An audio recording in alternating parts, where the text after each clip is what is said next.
Hello ladies and gents, welcome to another episode of Solder with the Coder. Today I want to show you how to run jumper wires underneath a QFN chip when you have torn traces. So for this example I'm going to be using a Xbox One S, and the reason I'm going to be using this as an example is because this is an area where I typically find trace damage on the circuit board. And the area that I'm going to be referring to in this video is the HDMI retimer area where the video encoder chip goes. And I've seen this quite a lot where there's been trace damage on this area, so I thought this would make a perfect example, but the premise is the same for pretty much any QFN chip. What we're going to do to start with is we're going to just clean up the area so we can see exactly what damage is here. Now I will point out that the damage on this board is intentional, and this is a donor board. I've sabotaged this board just for the purposes of the video. This isn't a live case. I just wanted to sabotage a board just to show you an example of how we do it.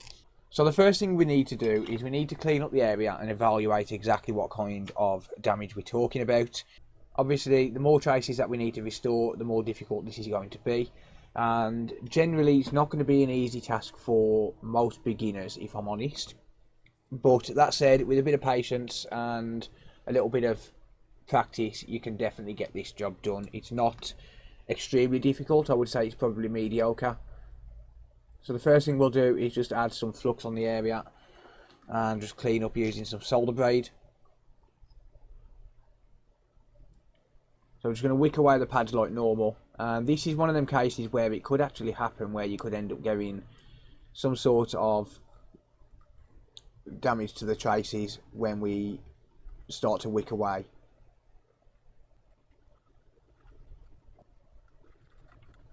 Okay, and that's not completely wicked away, so I'll just add some leaded solder just because it's struggling a little bit to remove the lead free stuff.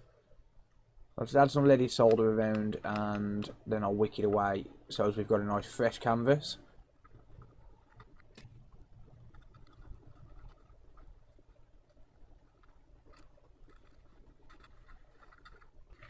Alright, and now I'll just clean up the board so as we can see what we're doing.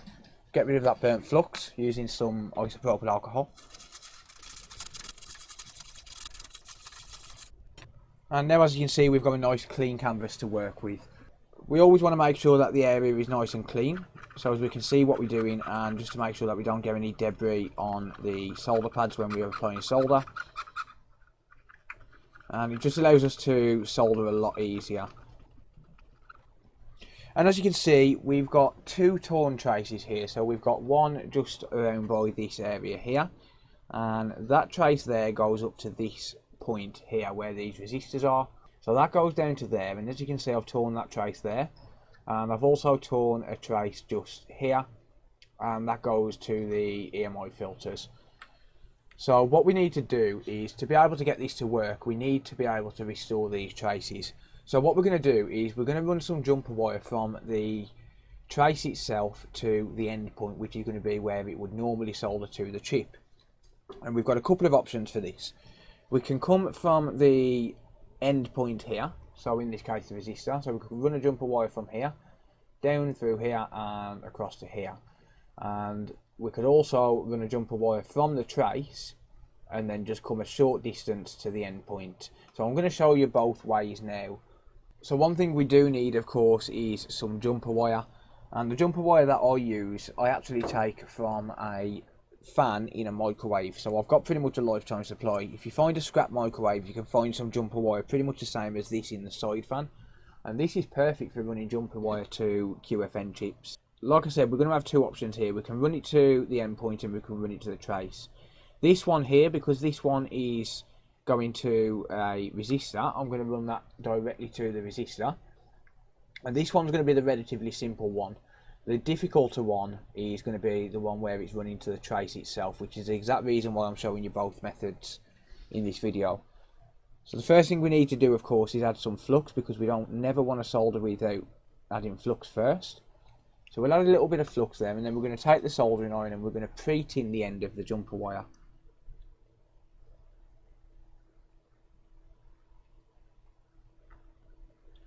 And then we're just going to solder it to the end point. I can use this pad here for this because it goes to the same trace, but I can also use the resistor itself. I'm going to use the resistor on this one.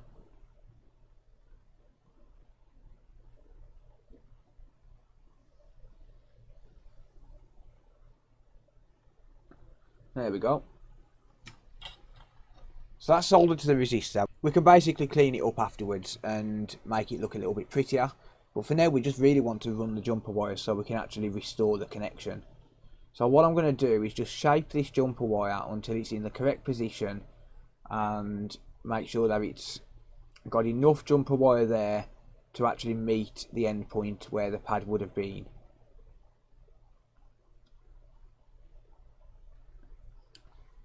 Then what we need to do is we need to trim it away before it meets this centre pad here. We don't want to short this out to ground, and the centre pad is going to be a ground. So we want to trim it away before it meets that pad. So let's just cut a little bit of that off. There we go. And that should be the perfect length now, but we can adjust it if needed afterwards. Next thing we're going to do is we're going to tin the other end. So we want to tin the other end now, so as we can solder to it afterwards. So the way I'm going to do that is just by holding the jumper wire with a pair of tweezers. These tweezers are definitely not the best. It's better if they're closed all the way.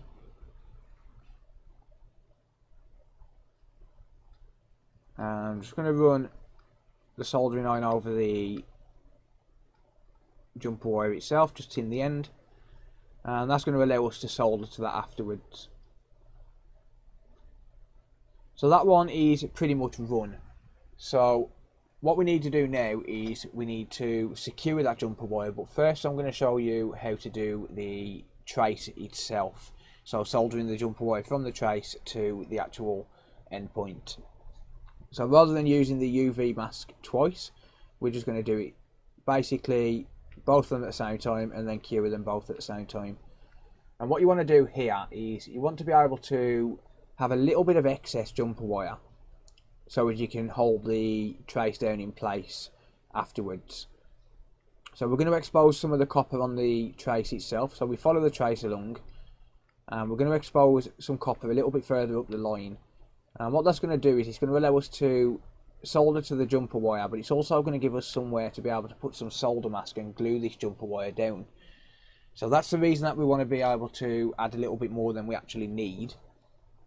I'm going to add a little bit more flux here.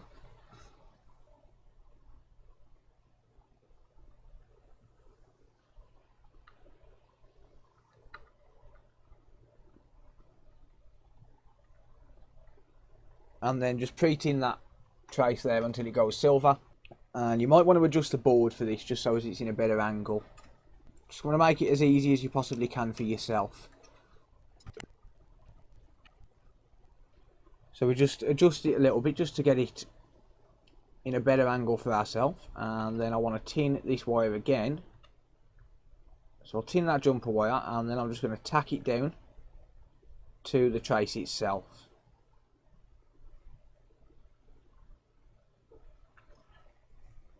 And once I've done that, I can come back in with the tweezers and actually tack it down properly. So I'm going to pop some solder onto the end of the soldering iron. And then I'm going to hold the jumper wire with a pair of tweezers. And the reason I'm going to do that is just so as it doesn't fly off.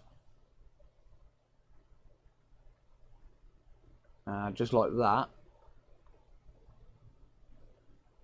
There we go. So that's tacked down now. And then just like the other one, we're going to shape it so as it's in the correct location. And then we're going to trim it once again a little bit further back away from the middle pad.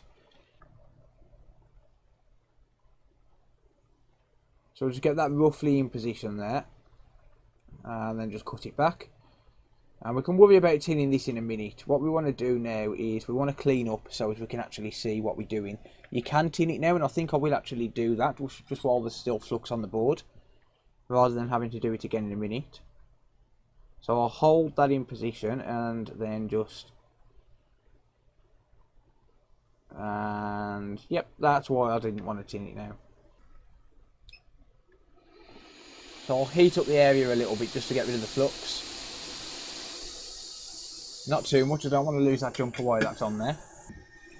And then I'm just going to gently clean the board. And as you'll see, the jumper wire that we've put down has come out of position. It is fine. There we go.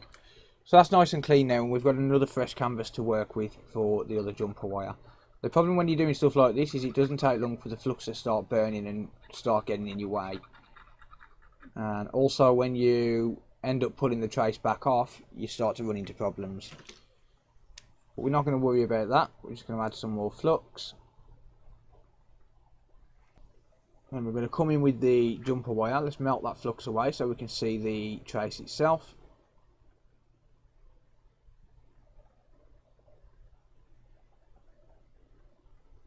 Tap it into place. And then I'm going to shape it and make sure it's in the right position.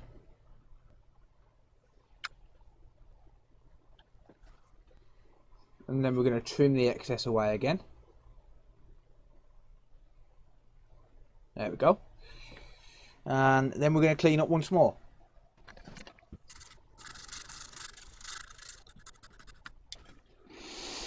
Dry that isopropyl alcohol away, and then we can see exactly what we're doing. Then we can reposition these jumper wires so as they're not going to cause any problem with any other pads. So bend them to the shape you want. Try not to bend them too much because you'll probably end up damaging them and have to run them again. So try not to bend them too much, but it is going to be possible to be able to shape them. That one needs to come up just a little bit so it's a little bit further away from that centre pad. And that should be absolutely perfect. So once we've run the jumper wires, we're going to need to solder the chip onto the board. But the problem with that is because we've used jumper wires and we've soldered those to the endpoints, we're going to have an issue with using hot air to actually be able to solder the chip. So what we want to do is we want to secure these wires down in place, and the way that we're going to do that is using something called UV mask.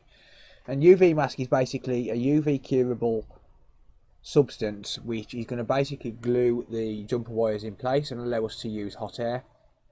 So what we'll do is we'll add some UV mask to the end of the tweezers. We really don't need much, and it looks like there's a lot on the end of those tweezers, but there's really not, and we're not going to use that much even. And all we're going to do is we're just going to coat the area where the jumper wire is in UV mask. The same for this one here as well. We're going to coat the area just here on this resistor. And then we're going to use the other end of the tweezers to just basically spread this little bit of UV mask out. You might need to add a little bit more. We basically want to create a wall with kind of like a roof over the top of it, if that makes sense. And what that's going to do is it's going to allow us to secure this in place, like I said, and it's going to allow us to use hot air around the area without knocking these jumper wires out. So we're going to cure this using a UV pen, and the UV pen that I use costs around about £7 or $10 from places like AliExpress and eBay. And it's basically just a 405 nanometer wavelength laser, and the 405 nanometer is the wavelength that the light is emitted from, and it's not the UV that cures this mask, it's actually the wavelength of the light. So I'm going to use this, and I will give a warning that if you are epileptic or you suffer with any kind of seizures, please look away now, and I will tell you when it's safe to look, because I don't want to be responsible for causing any kind of injury or harm to any of the viewers. So I'm going to use the UV pen now. You can see it just here in the view here, and as you can see there is a danger warning on there. It is a high powered laser and it's not safe for epileptics. So I'm going to use this now. Please look away if you feel unsafe, and I'll tell you when it's safe to look again. 3, 2, 1. And what I'm doing now is I'm just holding the laser over the solder mask itself, over the UV mask, and I'm going to hold it there for around about 20 seconds. That's all it's going to take for each of these jumper wires, is around about 20 seconds. And I'm just going to hold the laser over the top. We don't need to do anything special, just hold the light there and it will cure and harden itself. And that one should be done. So I'm going to do the next one. And that one should be done as well. So let's zoom back in and let's see if this UV mask has cured. And no, it doesn't look pretty, but it will definitely do the job. So what we're going to do is we're going to just give it a little wiggle test, and that's going to tell us if this is secure. And as you can see, the only part of that jumper wire there that is moving around is the bit that's not covered by UV mask. All of this here is nice and solid, and it's creating a layer of protection over the jumper wire itself. And that is absolutely perfect. That is what we need. We need it to be nice and secure. And now we're going to prep the rest of the area to accept a new chip, or the chip that you're putting onto there, whether it's new or not. So we'll add some flux. And then what we're going to do is we're going to add some fresh leaded solder on the rest of the pads. And you'll notice now that I don't really need to be careful about where I'm going with the soldering iron, because the jumpers are protected.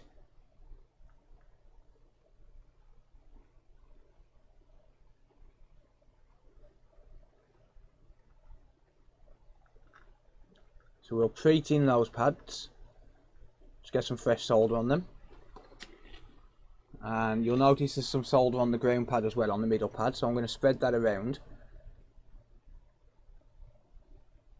And basically make a nice little blob in the middle of the pad. There we go, perfect. So that's prepped now, that's ready for a new chip. So I'm going to drop a new chip on the top of the pads, and in this case it is actually a used chip. I'm just using this for demonstration purposes. Typically you would just add a new chip once we've done the trace repair, and I'm going to orient it properly because it will tilt me if I don't. But we're just going to get that chip roughly in position there,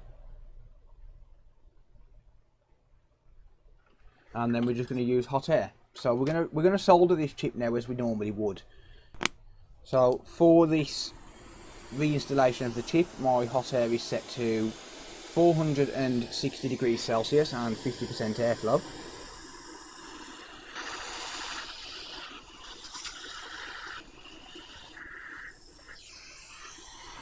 And then I'm going to press down on the chip itself. And you'll see a nice little blob of solder's come out, and it's actually come out in pretty much the perfect place, because what that's going to do is when we clear this up now, because it's come out there, it's going to mean that there's definitely going to be enough solder on that particular area where the jumper wire is. So that's actually working in our favour, but it's not a problem if it doesn't come out there. You are going to get some excess solder come out. That's just the way it is, because we've added solder underneath. There's already solder on this chip as well, so that's going to cause the excess solder to just squeeze out. It's, like I said, it's not a big deal. What we're going to do is we're just going to basically remove that solder like we normally would. And we're also going to pay extra attention to this area in particular, because what we want to do is we want to make sure that this jumper wire is 100% soldered. But we also want to make sure that it's not bridged with any other pin.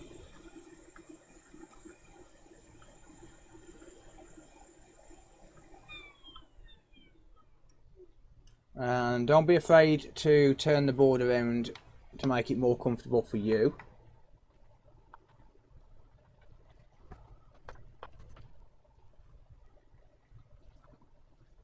And then once again we're going to pay some extra attention to where we've run the jumper. And that should be job done.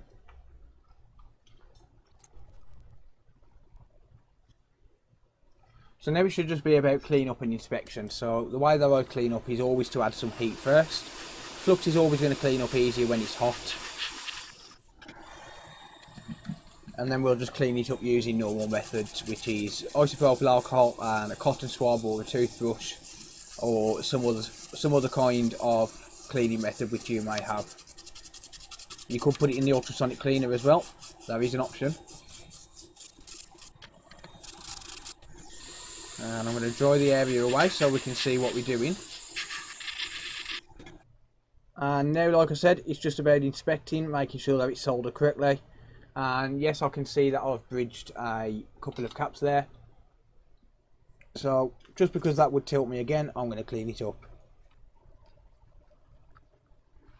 There we go. That would have definitely affected my LCDs there. One thing about technicians is we tend to have some very weird LCDs. This is a completely dead board. This board will never work again, and I still made it look pretty. And now if we inspect the chip itself on an angle, so if we zoom right in here, and then what we can do is we can give it a nudge test again to make sure that it's actually soldered in position. You can also do a continuity test between one pin and the next pin to make sure it's not bridged or anything like that. But as you can see there, that is absolutely solid. That jumper wire is going nowhere. And it's going to have continuity to both points because it's also soldered to the resistor just up here as well. So it's just about inspecting, making sure that it's soldered correctly and making sure that all of the other pads that you haven't damaged or that aren't damaged are soldered correctly as well. And the same with this side, just do a little bit of an inspection, pay some extra care to where you run a jumper wire. And we can clearly see there on that one that the jumper wire is very visibly soldered to the chip itself, and that's not going to cause any problems. That trace is now fully repaired. And the one final thing that I want to show you before we end the video is removing the chip. So because we've used UV mask, you can clearly see that this area is very, very strong. And the good thing about that is the fact that we can actually remove this chip, and this is a long-lasting repair. It's not a short-term fix, it's not a fix that's only going to be usable once. We can remove this chip and we can place that chip back down as many times as we want, and as long as we don't damage the UV mask, then this repair should last and we should be able to continue to repair this area in the future.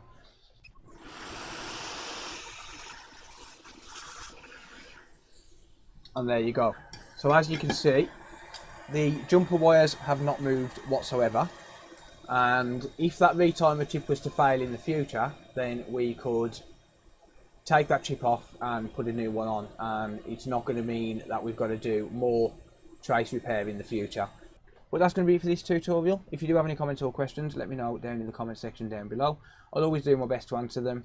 And if you have any ideas or suggestions for future tutorials, something you might want to see, give me a message in the comments or send me an email, and I'll do my best to make a tutorial on that specific topic.